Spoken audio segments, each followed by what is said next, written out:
Hey, hello everyone, and welcome to this course, the web as an application platform. And in today's lecture, I will be talking about IoT communication and MQTT. My name is Arslan Musaddiq, and I am with the Faculty of Technology at the Department of Computer Science and Media Technology here at Linnaeus University. So let's see what MQTT actually is. It stands for Message Queuing Telemetry Transport. It's a application layer protocol like HTTP or FTP. It's a lightweight and simple messaging protocol that was specifically designed for devices that are limited in terms of processing power, memory, and network bandwidth. So it makes efficient or perfect fit for IoT devices. It works on the principle of publish or subscribe model, which are quite different from the traditional request response model of HTTP. And it was initially designed by IBM back in 1999. And since then, it has been widely used, especially for IoT devices. So the basic idea is devices publish messages to a specific topic, and other devices that are subscribed to that topic automatically receive those messages. The devices don't need to know about each other. They just interact through something called MQTT broker. We will see more detail about what broker is, but for now, just think of it as a middleman that is receiving or coordinating the communication between devices, those who are sending the messages, and devices, those who are receiving those messages. So MQTT components, as I said, there is something called publisher. This is typically the device or system that sends the data, like a sensor. For example, a temperature sensor might be publishing data about the room temperature. And then you have a subscriber. This is the device or application that is interested in receiving the data. It could be a smart, let's say, thermostat that subscribe to the temperature data published by the sensor. So whenever new data is published, the subscriber receives it. And then there is this broker. As I said, it acts as the middleman, connecting the publisher and subscriber. It is responsible for receiving the messages from the publisher and delivering them to the right subscriber. Or maybe you can think of it as a post office handling the delivery of message.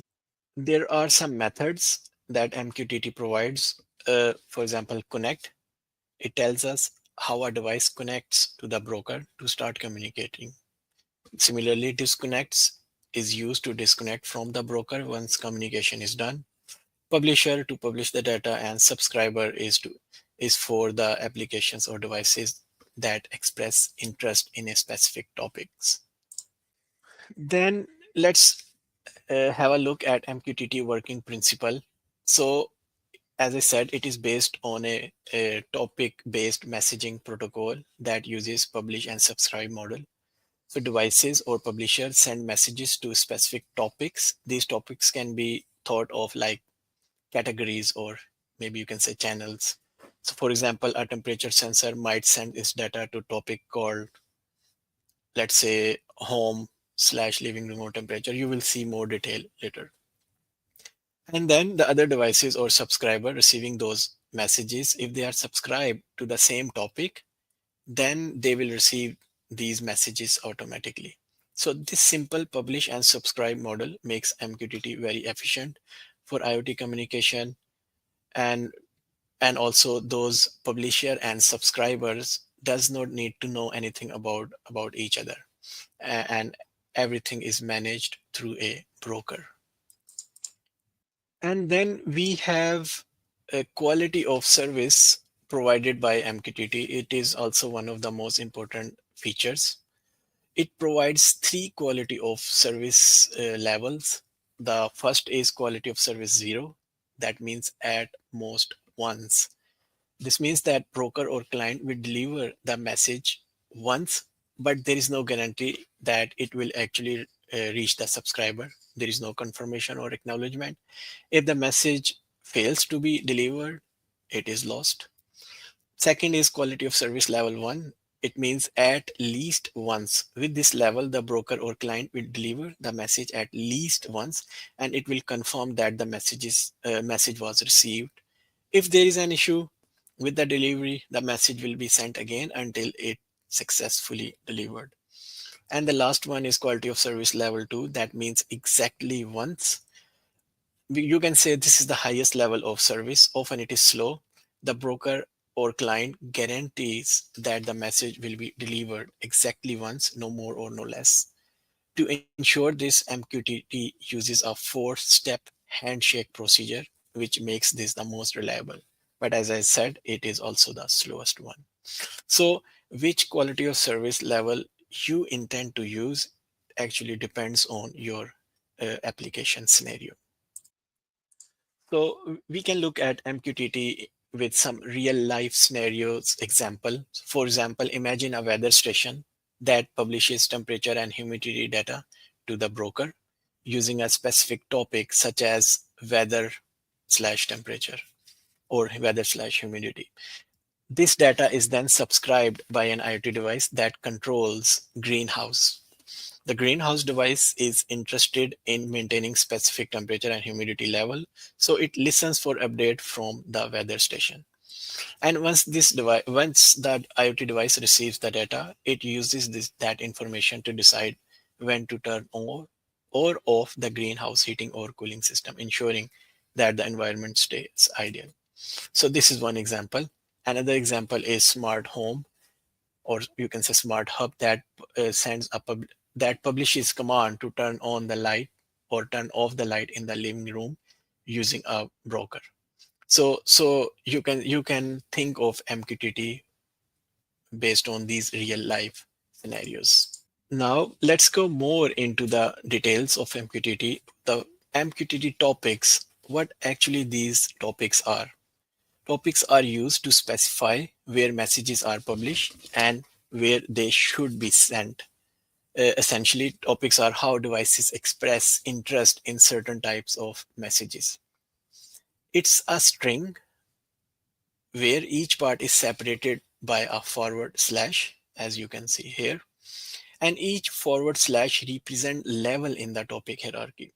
For example, you might have a topic like home slash living rooms, or maybe home slash office slash lamp. So home is the first level, office is the second level, and lamp is the third level. And these topics are case sensitive. So always make sure that you write the correct topic name. And then now we can see more detail about MQTT broker because it plays a crucial role, or it's a central role in the whole communication procedure. It is responsible for several important tasks, such as one, receiving all messages. When a device or publisher sends a message, it first goes to the broker. So it is receiving all the messages. And then it is filtering the messages. The broker checks the topic and filter the messages to ensure they are routed to the right subscriber. And then it is deciding who is interested in them based on what devices the subscriber are subscribed to a particular topic. The broker determines which or who should receive the messages, right? And then it is publishing the messages as well. Finally, this broker sends a message to all the clients that are subscribed to the topic to make sure that they receive the message. So it is like a, as I said previously, like a middleman that is managing the flow of communication between the publisher and subscribers. And then MQTT client. You can say client is a software application or device that connects to an MQTT broker in order to send or receive messages. Uh, you can say it is the device or application that interact with the broker, either publishing the messages or receiving the messages. Or and it can be implemented on the wide range of platforms. This can be as small and simple as embedded devices such as your Raspberry Pi Pico with limited resources, or maybe you can use your computer which is more powerful, or you can use Raspberry Pi. So another popular tool to use the client is MQTT Explorer. You can install in your computer. This is a client application, and then you can explore and debug MQTT based application. It has a user-friendly interface to manage the topics. But one thing is, if you install MQTT broker, it is not a standalone tool.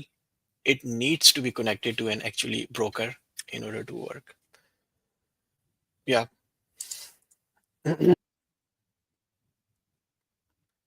So you can see the example of remote controlling with the help of this image. You have a Raspberry Pi Pico here that is subscribed to a topic mentioned on the broker, such as this topic, home/office lamp, and it is receiving on and off commands or on and off messages. And a bulb is connected to this Pico. So whenever another client or device is publishing those messages, such as whether it is on or off, based on that, the client, this Raspberry Pi Pico, will turn on this light on and off. Another example you can see of remote sensing here with DHT11. So imagine you have a Raspberry Pi Pico that is connected with DHT11 and it is publishing those temperature and humidity data from DHT11. On the other side, you have a broker. Here, Adafruit is mentioned. What is Adafruit? Adafruit is a company that provides this broker service. So this broker is receiving those messages. So Adafruit is subscribed to this temperature and humidity topic. You can you can have a high level overview of this as well, where this is how the message looks like.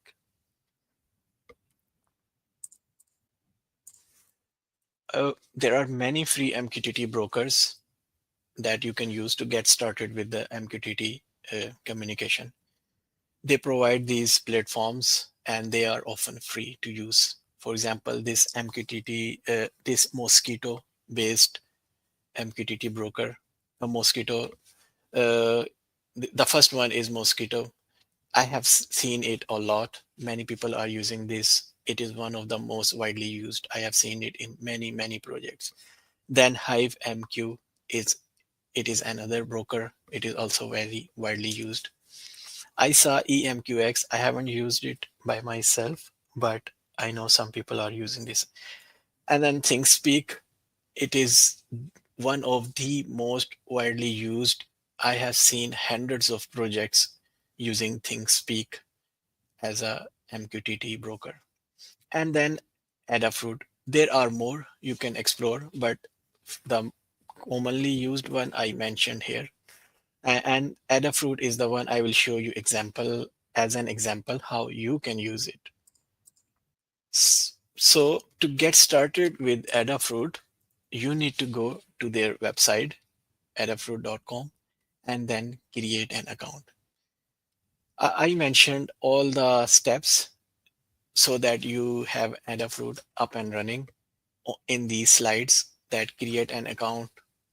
And then what next you need to do, create a this generate a key that your client will use to send messages to your account. So instead of just showing you like these, maybe I can go to Adafruit account and can show you properly. So I hope you can see my screen properly. Search for Adafruit.io, click on that and then go to their website. Click on sign in and then I already have an account. You can click on create an account and write your details and then create an account. And then when you will sign in, you will have something like this. I have already set up here, but in your case, maybe first you need to generate a key. You generate a key for your Adafruit, and then you use this key in your code here like this. And you suppose you are reading DHT11 temperature and humidity readings. Your Raspberry Pi Pico is connected with Wi-Fi, and you are sending those messages to Adafruit. So then you will come here after creating and generating a key. Then you create a feed. For example, I want to receive temperature values. So this is how it will look like. The topic, you create this topic. All right, and then you are also receiving humidity values from your Raspberry Pi PK. So you create another topic, humidity. Maybe you want to control uh, your Raspberry Pi Pico DHT11 communication. You can create a control. Uh, what is this? Control command where you can send on and off messages to your Pico. And then you can also create a dashboard. Click on the dashboard here. I created this dashboard. You click on new dashboard, write a name or description, and then you will have a dashboard. When you click on that, you will have something that looks like this. And then now, right now I have this control. I can show you here. So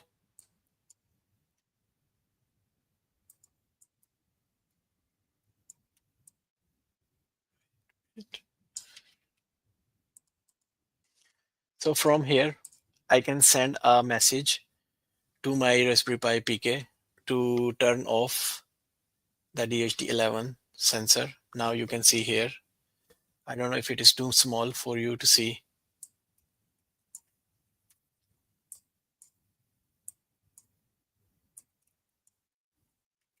And then you can turn on again. And it is on and it will start sending those messages. And then here I have a layout. You can create a new block. For example, you have many options to choose from, and then you will have something like this. So this is how you have connected your Raspberry Pi Pico that is connected with DHT11. Write a code here, write your credential. Maybe you need to use your mobile phone Wi-Fi if you are in the university. Uh, internet from your phone. So anyways, when you connect your Pico with DHT11 and you start sending to the broker, and then you will have messages like this. So let's come back to our slides. What you need to do is, if you want to use Adafruit, go to their website, create your account, and then click on this IO button, click on the yellow key, generate your Adafruit key, and then you know you set up a feed by clicking on this feed button and click new feed, and then you create a dashboard, and then you will have a Adafruit setup like this. And also on the other side, you need your uh, DHT11 sensor, for example, connected with Raspberry Pi Pico. So connect to your Wi-Fi, set up MQTT and Adafruit key. Then maybe you can use MQTT callback to control DHT11 and read the sensor values. If you want, you can use LEDs for the indicators that you are, every time you send the message, an indicator LED can blink, and then it goes in the loop, and you have your MQTT based IoT communication. So thank you for listening to this lecture.